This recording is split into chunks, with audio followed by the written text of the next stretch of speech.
Hello students, देखिए अपना जो लास्ट जो टॉपिक चल रहा था उत्प्रेरक वाला, उसके अंदर अपना चल रहा था जैव उत्प्रेरक। ठीक है, अपना टॉपिक चल रहा था जैव उत्प्रेरक। जैव उत्प्रेरक वो होते हैं जो जैव रासायनिक अभिक्रियाओं को संपादित करते हैं। ठीक है, यानी कि जो जैव रासायनिक अभिक्रियाएं हैं, जैसे कि हमने पढ़ा था हमारे बायोलॉजी के अंदर पढ़ा था ना हमने, जैव रासायनिक अभिक्रियाएं, जैसे कि हमारे अलग अलग प्रकार के एंजाइम पाचन तंत्र के अंदर काम में आते हैं ना, पाचन तंत्र के अंदर अलग अलग प्रकार के एंजाइम जो काम में आते हैं। ठीक है, उसी के ऊपर है तो जैव रासायनिक अभिक्रिया है। जैसे कि उदाहरण देता हूं, जैसे स्टार्च, स्टार्च से क्या बनती है? माल्टोज। ठीक है, स्टार्च से माल्टोज, इसके लिए टाइलिन एंजाइम, इसके लिए एक एंजाइम होता है टाइलिन एंजाइम काम में आता है, या टाइलिन उत्प्रेरक काम में आता है। इसी प्रकार से देखिए माल्टोज, माल्टोज से ग्लूकोज बनता है। ठीक है, माल्टोज से ग्लूकोज बनता है, तो इसके लिए जो एंजाइम काम में आता है, ठीक है, माल्टोज से ग्लूकोज माल्टेज, इसके लिए माल्टेज एंजाइम काम में आता है। ठीक है, माल्टोज से ग्लूकोज, इसके लिए माल्टेज एंजाइम काम में आता है। और ग्लूकोज, ग्लूकोज ग्लूकोज से क्या बनता है? एल्कोहल। ठीक है, ग्लूकोज से एल्कोहल, ग्लूकोज से एल्कोहल, इसके लिए जाइमेज एंजाइम, जाइमेज उत्प्रेरक। ठीक है स्टूडेंट्स, तो ये रासायनिक अभिक्रिया जो होती है वो हमारे शरीर के अंदर ही पाई जाती है। ठीक है, तो स्टार्च, स्टार्च जो भोजन करते हैं, ठीक है, उसको हमारे लार के अंदर टाइलिन एंजाइम होता है, वो उसको किस में कन्वर्ट कर देता है? माल्टोज में। माल्टेज आराम से पच जाता है, माल्टोज को ग्लूकोज में, जैसे ही पेट में जाता है भोजन, तो वो माल्टोज ग्लूकोज में परिवर्तित हो जाता है। कौन करता है ये काम? माल्टेज। ठीक है, हम ग्लूकोज से एल्कोहल भी बना सकते हैं, कई लोग बनाते भी है, जिसमें जाइमेज मिला दिया जाए तो उससे एल्कोहल बन जाती है। ठीक है स्टूडेंट्स, तो ये है इसके बारे में जैव उत्प्रेरक। फिर उसके बाद में देखिए स्टूडेंट्स, दो प्रकार के और उत्प्रेरक आ रहे हैं, उत्प्रेरक वर्धक, ठीक है, और उत्प्रेरक विष।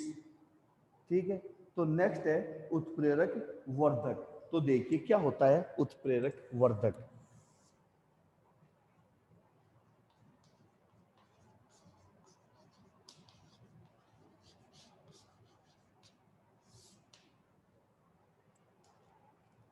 देखिए उत्प्रेरक वर्धक, जैसे कि नाइट्रोजन प्लस हाइड्रोजन से क्या बनता है? अमोनिया बनता है। नाइट्रोजन प्लस हाइड्रोजन से क्या बनता है? अमोनिया, जिसमें हम आयरन मिला देते हैं। ठीक है ना, नाइट्रोजन हाइड्रोजन से क्या बनता है? अमोनिया बनता है। अब देखिए अमोनिया बन गया, अब इसमें हमने आयरन मिला दिया, जिससे तेजी से अमोनिया बनता है। अब आगे देखो स्टूडेंट, कई बार क्या होता है कि आयरन कमजोर पड़ जाता है। ठीक है, तो इसकी क्रियाशीलता को बढ़ाने के लिए इसमें हम थोड़ा सा मोलिब्डेनम MO मिला देते हैं। MO क्या बोलता है? Molybdenum, molybdenum. ये मोलिब्डेनम एक तत्व होता है, जैसे आयरन होता है वैसे मोलिब्डेनम होता है, ये इसकी क्रियाशीलता को बढ़ा देता है। ठीक है, तो देखिए उत्प्रेरक वर्धक वो होते हैं, यानी कि वे रासायनिक पदार्थ जो किसी उत्प्रेरक की क्रियाशीलता में वृद्धि कर देते हैं। ठीक है ना, जो उत्प्रेरक की क्रियाशीलता में क्या कर देते हैं? वृद्धि, उसे हम कहते हैं उत्प्रेरक वर्धक। तो यहाँ पर आयरन की क्रियाशीलता को कौन बढ़ा रहा है? मोलिब्डेनम बढ़ा रहा है। अब इसी प्रकार से दूसरा आता है उत्प्रेरक विष। उत्प्रेरक विष स्टूडेंट इंपॉर्टेंट है, उत्प्रेरक वर्धक और विष पूछा हुआ भी है। तो उत्प्रेरक विष, उत्प्रेरक विष क्या होता है? उत्प्रेरक विष वो होता है जो क्रियाशीलता को खत्म कर देगा। ठीक है, यानी उत्प्रेरक विष क्या होता है? जो क्रियाशीलता को क्या कर देता है? खत्म कर देता है। ठीक है ना, उसे हम क्या कहते हैं? उत्प्रेरक विष कहते हैं। चलो उत्प्रेरक वर्धक का एक एग्जांपल और दे देता हूं, चलिए उत्प्रेरक वर्धक का एक एग्जांपल और ले लो, जैसे कि वनस्पति वनस्पति तेल है, तो वनस्पति तेल का हाइड्रोजनीकरण करवाया, तो हम आपको पता है इसमें निकल मिलाते हैं, ठीक है। निकल से क्या बनता है, वनस्पति घी बनता है। अगर निकल के साथ अगर कॉपर और मिला दे तो ये कॉपर क्या करता है, इसको और ज्यादा एक्टिव कर देता है, यानी उत्प्रेरक वर्धक का काम करता है। अब है उत्प्रेरक विष। अब देखिए स्टूडेंट्स, उत्प्रेरक विष, उत्प्रेरक विष क्या होता है वो देखो आप। उत्प्रेरक विष यानी कि वे रासायनिक पदार्थ जो उत्प्रेरक की क्रियाशीलता को खत्म कर देते हैं, उसे हम कहते हैं उत्प्रेरक विष। यानी कि जो उत्प्रेरक है उसकी क्रियाशीलता को एकदम नष्ट कर देंगे। जैसे उदाहरण हम ले लेते हैं, इसी का ले लेते हैं, ठीक है, या फिर ये ले लेते हैं इसी के साथ, चलो ये एग्जांपल ले लेते हैं, ठीक है। तो जैसे कि नाइट्रोजन प्लस हाइड्रोजन, तो नाइट्रोजन और हाइड्रोजन से देखिए क्या बन रहा है, अमोनिया बन रहा है स्टूडेंट, ये है अमोनिया। और इसमें हमने क्या है, कैटालिस्ट यानी उत्प्रेरक के रूप में क्या काम में लिया है, आयरन लिया है हमने काम में, ठीक है। उत्प्रेरक के रूप में हमने इसमें आयरन को काम में लिया है। लेकिन अब देखिए आगे स्टूडेंट कि आयरन हो गया, अगर हम इसमें मोलिब्डेनम मिलाए तो यह मोलिब्डेनम इसको और क्रियाशील कर देगा आयरन को, यानी अभिक्रिया और तेज हो जाएगी। यदि हम इसके अंदर कार्बन मोनोऑक्साइड मिला दे, क्या मिला दे, CO यानी कार्बन मोनोऑक्साइड, यदि हम इसके अंदर थोड़ा सा कार्बन मोनोऑक्साइड मिला दे तो यह उत्प्रेरक विष का काम करती है, ठीक है ना। ये क्या करती है, उत्प्रेरक विष का कार्य करती है, यानी कि यह उत्प्रेरक इस क्रियाकारक की क्रियाशीलता को क्या कर देगी, नष्ट कर देगी, और अभिक्रिया वहीं की वहीं रुक जाएगी। तो स्टूडेंट ये हो गया आपका उत्प्रेरक विष के बारे में। अगर आपको इससे रिलेटेड कुछ पूछना है तो आप मुझे डायरेक्ट कॉल करके या व्हाट्सएप पर मैसेज करके आप मुझसे पूछ सकते हो। ओके स्टूडेंट, तो ये है हमारे सभी प्रकार के उत्प्रेरक। देखिए हर प्रकार के उत्प्रेरक जो होते हैं वह अलग अलग अभिक्रिया के लिए स्टूडेंट अलग अलग प्रकार के उत्प्रेरक होते हैं। ये चीज तो आपको देखो ध्यान में रखनी ही पड़ेगी स्टूडेंट, ठीक है ना। तो अलग अलग अभिक्रिया के लिए अलग अलग प्रकार के उत्प्रेरक होते हैं। अब देखिए फिर उसके बाद में उत्प्रेरक के कार्य, नेक्स्ट है उत्प्रेरक के कार्य, उत्प्रेरक के कार्य, या फिर आप ऐसे भी कह सकते हैं उत्प्रेरक के गुण। कार्य तो पता ही है कि क्रियाशीलता को या तो बढ़ाता है, अभिक्रिया की दर को या तो बढ़ाता है या घटाता है। अब है उत्प्रेरक के गुण। तो देखिए उत्प्रेरक के गुण में आपको क्या क्या लिखना है। पहला उसके आप क्या कर सकते हो, परिभाषा से ही एक दो गुण तो परिभाषा से ही बन जाएंगे। देखो क्या है, पहला यानी उत्प्रेरक वे रासायनिक पदार्थ होते हैं जो किसी रासायनिक अभिक्रिया की दर को बढ़ाते हैं या घटाते हैं, ठीक है, लेकिन स्वयं अपरिवर्तित होते हैं, ठीक है। तो देखिए क्या होगा, यानी उत्प्रेरक है वो किसी रासायनिक अभिक्रिया की दर को क्या होता है, परिवर्तित कर देते हैं, लेकिन स्वयं अपरिवर्तित रहते हैं। पहला तो यही हो जाएगा, चाहो तो आप साथ में लिख सकते हो। दूसरा क्या हो जाएगा, पहला तो ये हो गया।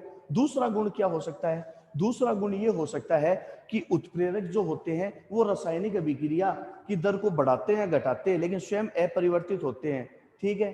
पहला तो ये हो गया। तो दूसरा क्या होगा, वह रासायनिक अभिक्रिया की दर को आगे और पीछे दोनों ही दिशाओं में कर सकते हैं। यानी कि आगे और पीछे का मतलब है कि यदि रासायनिक अभिक्रिया की दर को, जैसे धनात्मक उत्प्रेरक था वो इस साइड में यानी कि रासायनिक अभिक्रिया की दर को बढ़ा रहा था, और ऋणात्मक उत्प्रेरक क्या कर रहा था, अभिक्रिया की दर को कम कर रहा था, यानी कि पीछे की साइड में।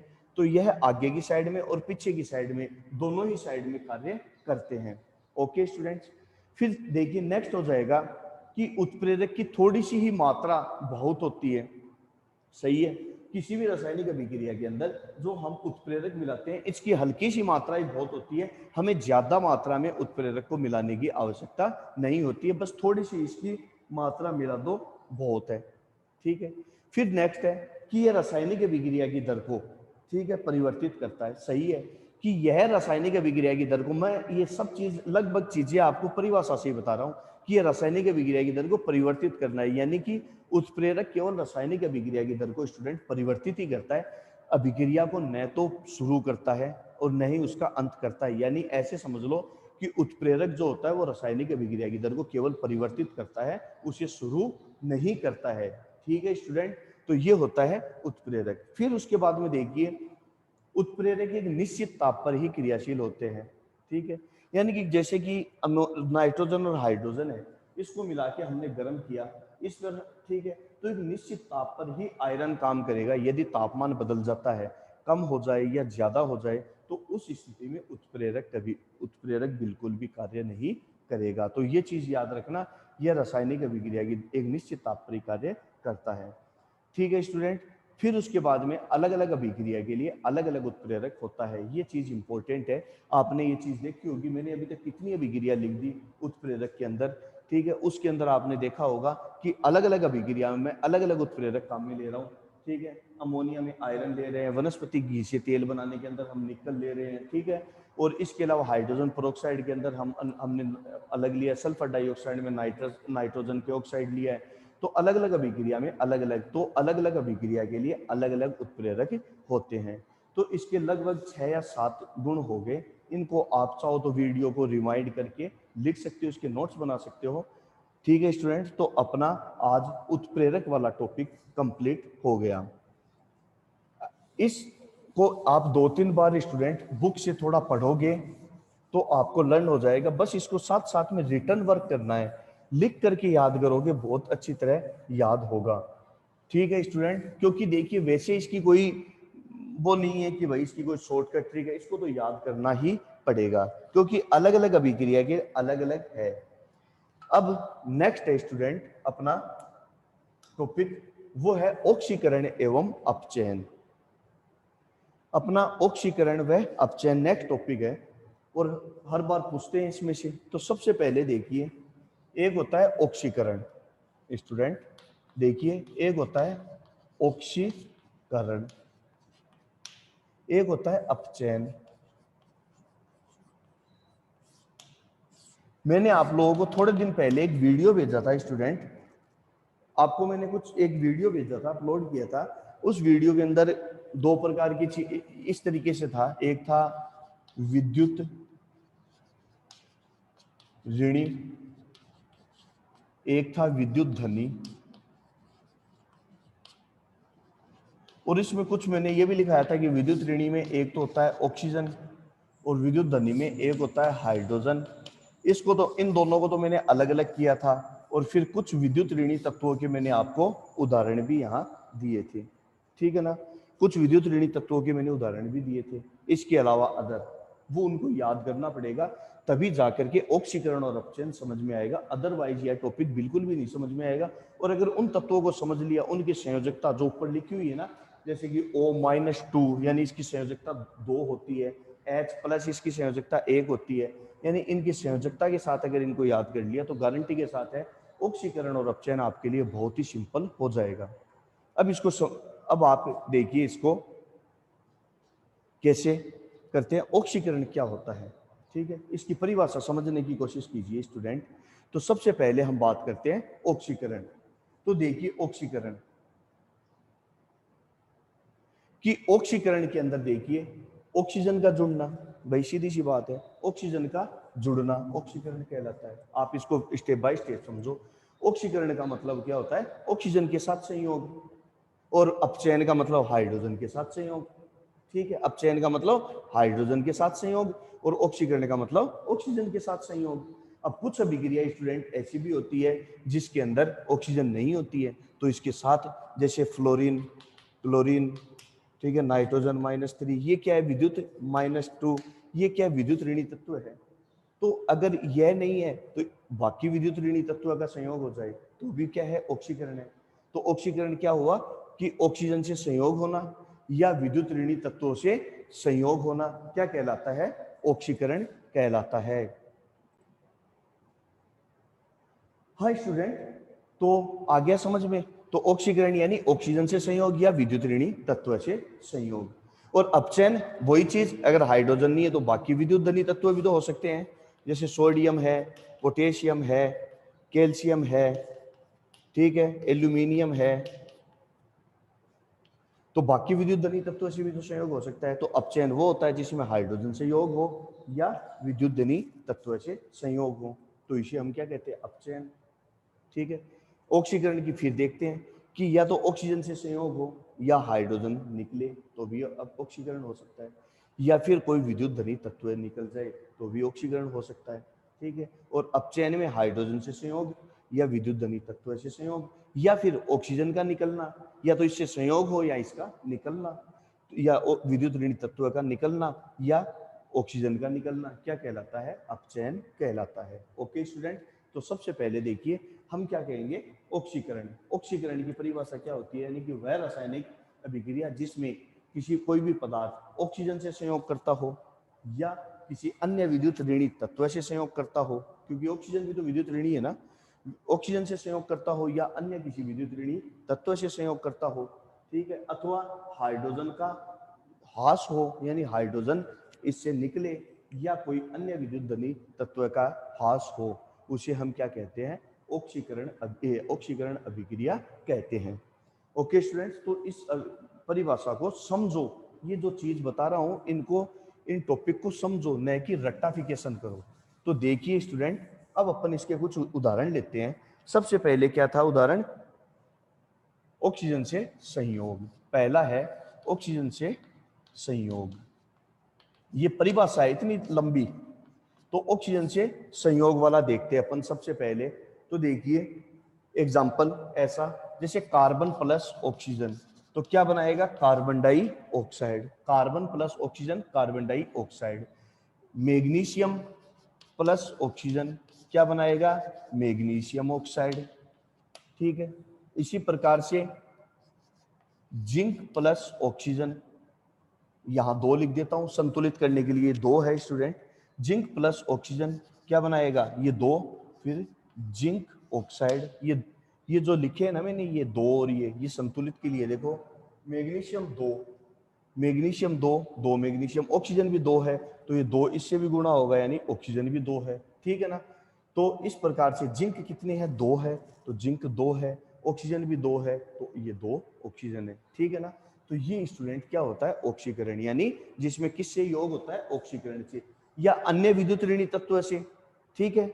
या फिर किससे हो सकता है, अन्य विद्युत ऋणी तत्व से भी क्या हो सकता है, इनका संयोग हो सकता है। अब इनको आपस में करा देंगे क्रिया, देखिए कैसे। इन चीजों को आपने नोट कर लिया होगा, या पहले वाले वीडियो में पूरे के पूरे लिखे हुए हैं, वहां से आप इसको नोट कर लेना स्टूडेंट।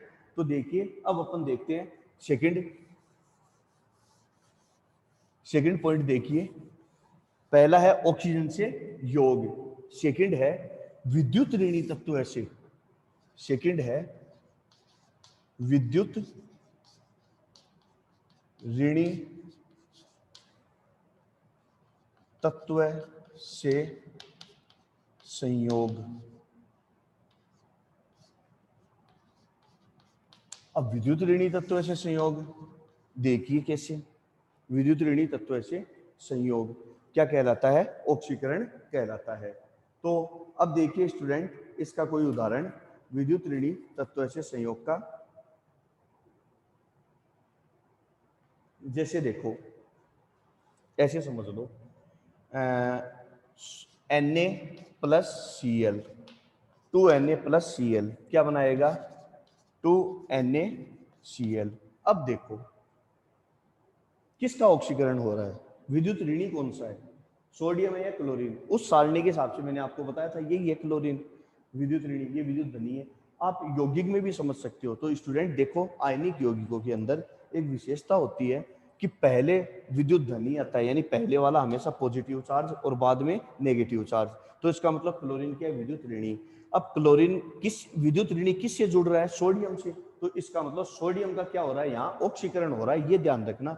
सोडियम का क्या हो रहा है, यहाँ ऑक्सीकरण हो रहा है। इसी प्रकार से देखो पोटेशियम प्लस क्लोराइड, क्लोरीन क्या बनेगा, पोटेशियम क्लोरीन, पोटेशियम क्लोराइड। ठीक है। इसी प्रकार से और ले लो, calcium plus bromine, calcium plus bromine क्या बनेगा, कैल्शियम ब्रोमाइड। ठीक है। तो ये क्या है, इनमें देखो ये विद्युत ऋणी तत्व है, बाद में आ रहे हैं ना, ये विद्युत ऋणी तत्व है। और ये विद्युत ऋणी तत्व किससे जुड़ रहे हैं? क्योंकि विद्युत ऋणी तत्व से संयोग, तो विद्युत ऋणी तत्व से जो जुड़ रहे हैं उसी का ऑक्सीकरण होगा।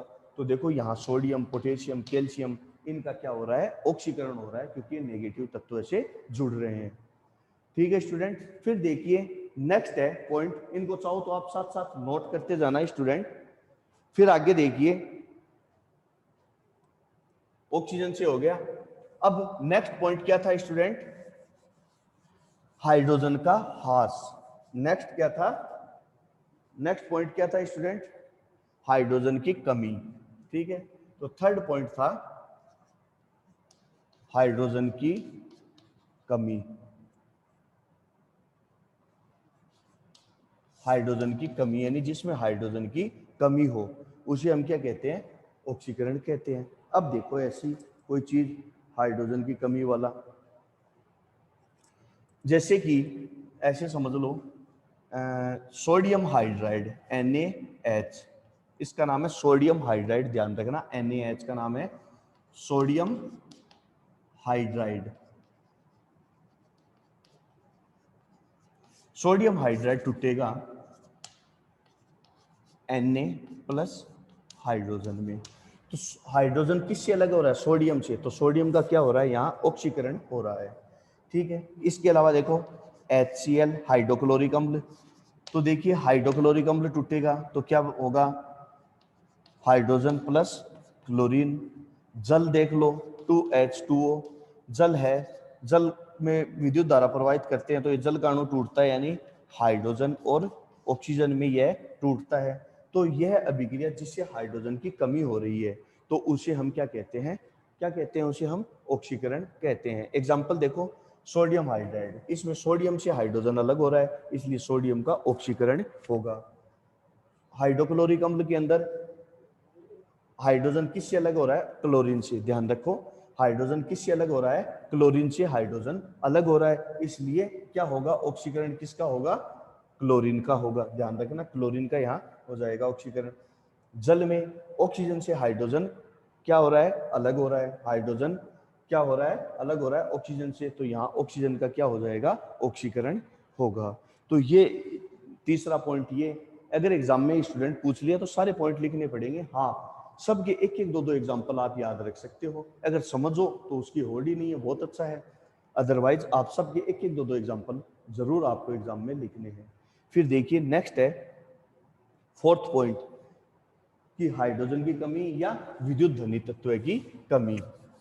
नेक्स्ट है लास्ट पॉइंट है विद्युत धनी तत्व की कमी। तो देखिए क्या होगा इसके बारे में स्टूडेंट? विद्युत धनी तत्व की कमी। विद्युत धनी तत्व की कमी। तो देखिए विद्युत धनी तत्व की कमी, विद्युत धनी तत्व की कमी का मतलब है जिससे विद्युत धनी तत्व निकल रहा हो उसे हम क्या कहते हैं? यानी पॉजिटिव वाला तत्व निकल रहा हो उसे हम क्या कहते हैं? ऑक्सीकरण अभिक्रिया कहते हैं। इसका एग्जाम्पल देखिए, जैसे potassium iodide.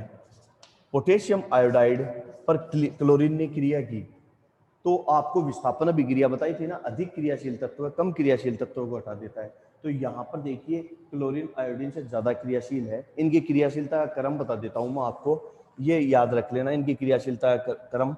Fluorine, chlorine, bromine, fluorine, chlorine, bromine और आयोडीन। ठीक है, तो सबसे ज्यादा सक्रिय फ्लोरीन और सबसे कम आयोडीन। तो देखिए आयोडीन से क्लोरीन ज्यादा सक्रिय है, इसलिए क्लोरीन इसको हटा देगा। ठीक है, तो क्या बनेगा? 2 potassium chloride plus iodine. Potassium chloride plus iodine. तो देखिए यह है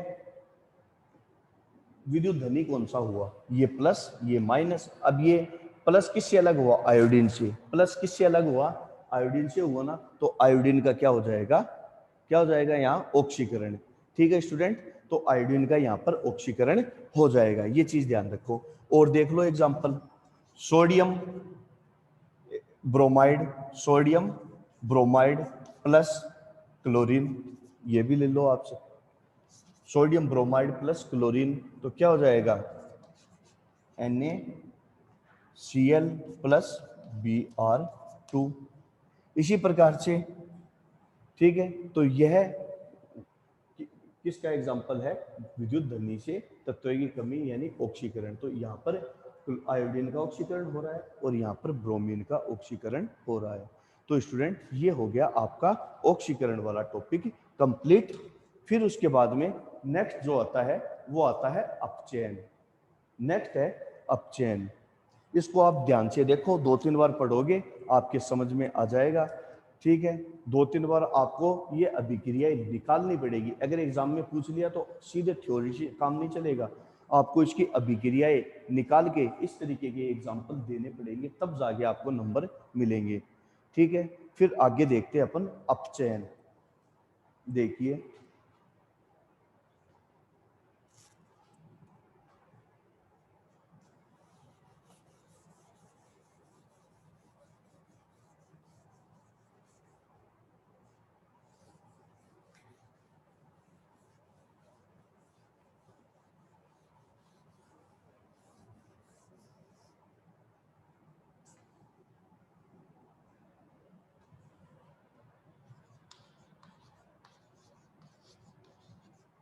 अपचयन यानी रिडक्शन।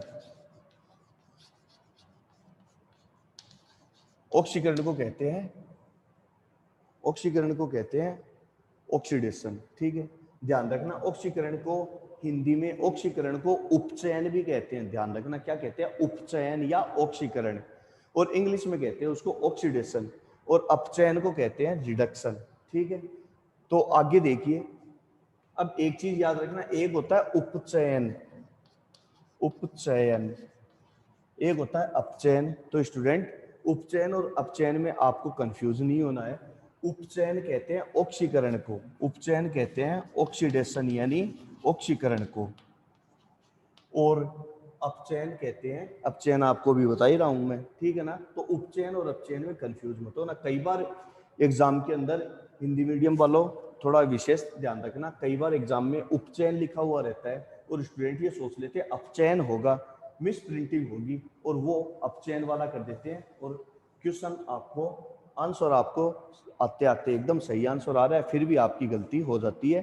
तो इस चक्कर का भी ध्यान रखना, इस तरीके से भी बोर्ड एग्जाम में आपको कंफ्यूज किया जा सकता है।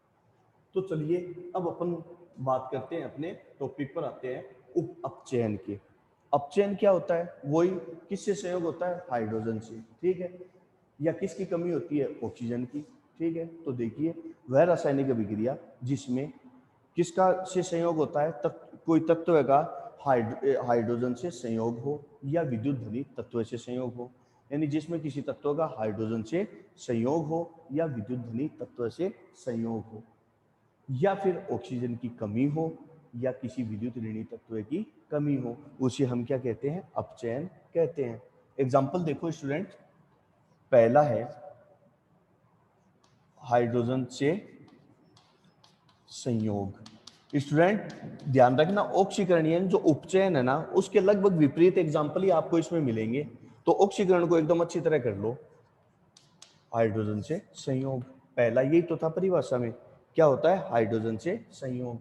एग्जाम्पल देखो, जैसे कि सोडियम प्लस हाइड्रोजन, तो क्या बनता है, सोडियम हाइड्राइड, ठीक है, सोडियम प्लस हाइड्रोजन यानी सोडियम हाइड्राइड। इसके अलावा सोडियम प्लस हाइड्रोजन यानी सोडियम हाइड्राइड। फिर इसके अलावा पोटेशियम प्लस हाइड्रोजन, तो आप क्या बनाओ, क्या लिखोगे, पोटेशियम हाइड्राइड। इसके अलावा hydrogen plus chlorine, hydrogen chloride, आप साथ साथ नाम भी लिख सकते हो, हाइड्रोजन प्लस क्लोरीन क्या बनेगा, हाइड्रोजन क्लोराइड, ठीक है। इसी प्रकार से हाइड्रोजन प्लस ब्रोमीन क्या बनेगा, हाइड्रोजन ब्रोमाइड, ठीक है। तो हर कंडीशन में आप देखो क्या हो रहा है, हाइड्रोजन का संयोग हो रहा है, और हाइड्रोजन का संयोग होना ही क्या कहलाता है, अपचयन कहलाता है। ओके स्टूडेंट, तो हाइड्रोजन का संयोग ही क्या कहलाता है, अपचयन। तो देखो हाइड्रोजन किससे जुड़ रहा है, सोडियम से, तो यहाँ पर सोडियम का यहाँ अपचयन हो रहा है, यहाँ पोटेशियम का अपचयन हो रहा है, ठीक है। यहाँ हाइड्रोजन क्लोरीन से जुड़ रहा है तो क्लोरीन का अपचयन हो रहा है, और यहाँ हाइड्रोजन ब्रोमीन से जुड़ रहा है तो ब्रोमीन का अपचयन हो रहा है। Clear student. फिर उसके बाद में देखिए सेकंड पॉइंट,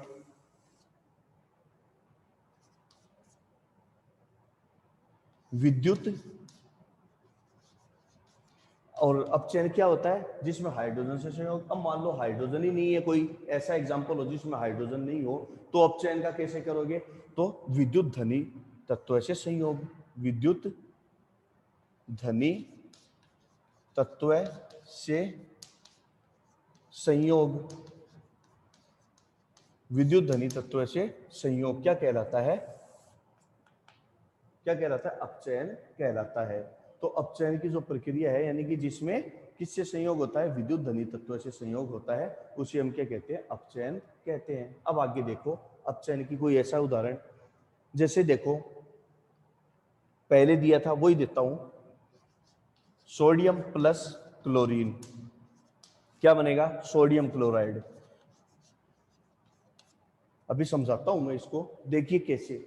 सोडियम, अब विद्युत धनी कौन सा है, जैसा कि मैंने आपको पहले भी वीडियो भेजा था, विद्युत धनी तत्वों के नाम की और ऋणी, ऐसे समझ लो या यौगिक से समझ लो। पहले जो आता है वो धनात्मक, यौगिक की बात कर रहा हूं, तो ये धनात्मक, ये ऋणात्मक, ठीक है। अब देखो तो विद्युत धनी कौन सा हुआ, ये, तो विद्युत धनी तत्व से संयोग, ठीक है। तो विद्युत धनी तत्व से संयोग में देखिए विद्युत धनी तत्व कौन सा है, ये, इसका संयोग किससे हो रहा है, क्लोरीन से, तो इसका मतलब क्लोरीन का क्या हो रहा है, अपचयन। पहले वाले में देख लेना सोडियम का ऑक्सीकरण हो रहा है, इसका क्या हो रहा है, अपचयन। अब ऐसा एक उदाहरण दे लिया स्टूडेंट आपको एग्जाम में, और आपको ये पूछ लिया कि निम्न में से किसका ऑक्सीकरण हो रहा है और किसका अपचयन हो रहा है, तो आप कैसे करोगे, तो एकदम सिंपल सा है, आप कोई भी एक चीज पहचान लो जो आपको आती है। मान लो कि आपको ये नहीं पता चल रहा है कि किसका ऑक्सीकरण हो रहा है, आपको ये पता है कि किसका अपचयन हो रहा है, यानी जिसमें विद्युत धनी तत्व से संयोग। अब आपको पता है कि यह है विद्युत धनी, इसका इसके साथ संयोग हो रहा है, ठीक है ना, तो इसका मतलब इसका क्या हो रहा है, अपचयन, तो मान लो इसका ऑक्सीकरण ही होगा, इसका ऑटोमेटिक ही क्या होगा, ऑक्सीकरण। और देखिए उदाहरण, जैसे कि potassium plus bromide, bromine sorry, potassium plus bromine, तो क्या बनेगा, पोटेशियम ब्रोमाइड, ठीक है। तो किसका विद्युत धनी तत्व है, इसमें ब्रोमीन का क्या होगा, अपचयन होगा। इसी प्रकार से और ले लीजिए, कैल्शियम प्लस क्लोरीन क्या बनेगा, इसमें दो लगाने की जरूरत नहीं है, कैल्शियम क्लोराइड, क्योंकि इसकी संयोजकता 2 होती है इसलिए इसके साथ 2 क्लोरीन जुड़ेंगे। इसी प्रकार से थोड़ा ऐसे ले लो, mercury plus iodine, mercury plus iodine क्या बनेगा, mercuric iodide, mercury plus iodine बनेगा मर्क्यूरिक आयोडाइड, ठीक है। तो ये हो गए आपके विद्युत धनी तत्व से संयोग के उदाहरण। फिर उसके बाद में देखिए 2 हो गए, नेक्स्ट है थर्ड पॉइंट, देखिए जैसा कि ऑक्सीकरण अपचयन में, ऑक्सीकरण में किया था, उसी का उल्टा क्या होता है, अपचयन होता है स्टूडेंट। तो देखिए थर्ड पॉइंट क्या था, उसमें था ना हाइड्रोजन की कमी, तो इसमें क्या हो जाएगा, ऑक्सीजन की कमी, ठीक है। ऑक्सीजन की कमी भी क्या कहलाती है, अपचयन कहलाती है। तो स्टूडेंट ऑक्सीजन की कमी भी क्या कहलाती है, अपचयन कहलाती है, और हाइड्रोजन की कमी क्या कहलाती है, ऑक्सीकरण कहलाती है, ठीक है। तो अपचयन में ऐसा कोई उदाहरण देखो ऑक्सीजन की कमी वाला, जैसे कि मैग्नीशियम ऑक्साइड, मैग्नीशियम ऑक्साइड से क्या बनेगा, मैग्नीशियम प्लस ऑक्सीजन। अब देखो ऑक्सीजन की कमी, ऑक्सीजन की कमी किससे हो रही है, मैग्नीशियम ऑक्साइड से, तो मैग्नीशियम ऑक्साइड से मैग्नीशियम बनना अपचयन है, ठीक है ना। तो मैग्नीशियम का क्या हो रहा है, अपचयन, क्योंकि ऑक्सीजन की कमी, और ऑक्सीजन की कमी कहाँ से हो रही है, मैग्नीशियम से तो हो रही है, ठीक है। इस मैग्नीशियम ऑक्साइड के अंदर मैग्नीशियम से तो मैग्नीशियम ऑक्साइड से तो मैग्नीशियम ऑक्साइड में मैग्नीशियम से तो कमी हो रही है ऑक्सीजन की, तो इसलिए मैग्नीशियम का क्या हो रहा है, अपचयन होगा। और ले लीजिए स्टूडेंट उदाहरण, ये दो है जिंक ऑक्साइड। जिंक ऑक्साइड में ये दो, फिर जिंक प्लस ऑक्सीजन, ठीक है। क्या हो जाएगा, जिंक प्लस ऑक्सीजन, ये भी क्या होगा, ऑक्सीजन की कमी का ही उदाहरण दर्शाता है। इसी प्रकार से जल ले लो। जल के अंदर भी आपको पता है कि हाइड्रोजन से क्या हो रहा है, ऑक्सीजन अलग हो रहा है, इसलिए हाइड्रोजन का क्या हो जाएगा, अपचयन हो जाएगा और इसका ऑक्सीजन का ऑक्सीकरण होगा। ऑक्सीजन तो वैसे नाम से श्योर है, ऑक्सीकरण हो रहा है, ठीक है। तो ये हो गया स्टूडेंट ऑक्सीजन की कमी। तो ये सारे के सारे पॉइंट स्टूडेंट आपको याद रखने होंगे। फिर उसके बाद में आगे देखो,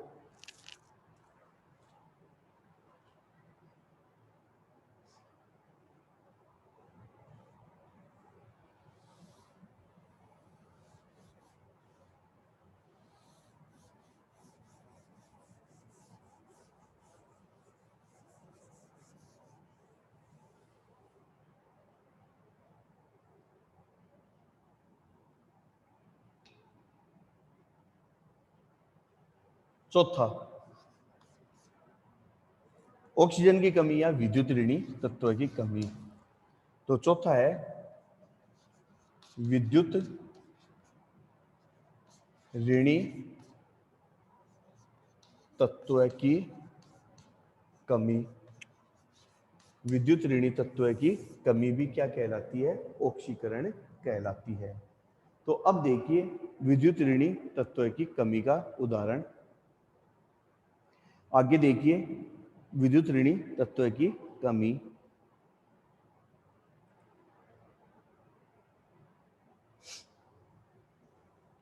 जैसे कि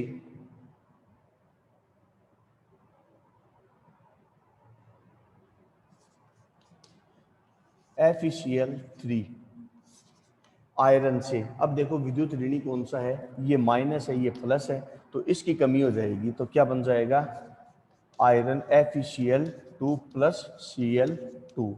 तो ये +3 से +2 हो गया ना, तो इसका मतलब क्या हुआ, इसका क्या हो रहा है, अपचयन हो रहा है, ठीक है ना। इसी प्रकार से हाइड्रोजन सल्फाइड, हाइड्रोजन सल्फाइड से देखिए क्या हो रहा है, हाइड्रोजन प्लस सल्फर। तो हाइड्रोजन ये क्या है, ये माइनस है, विद्युत ऋणी है, ये विद्युत धनी है, तो इसकी कमी हो गई ना, तो हाइड्रोजन का क्या हो गया, अपचयन, और इसका क्या हो जाएगा, ऑक्सीकरण। तो स्टूडेंट ये हो गया विद्युत ऋणी तत्व की कमी, ठीक है। तो ये हो गया आपका ऑक्सीकरण और अपचयन का टॉपिक कंप्लीट। अब इससे रिलेटेड अगर आपको कोई क्वेश्चन पूछना है तो अभी मैं ऑनलाइन हूं, आप मुझे डायरेक्ट कॉल करके या व्हाट्सएप करके भी पूछ सकते हो। ओके स्टूडेंट्स, इन एग्जाम्पल को एक बार आप देख लीजिए।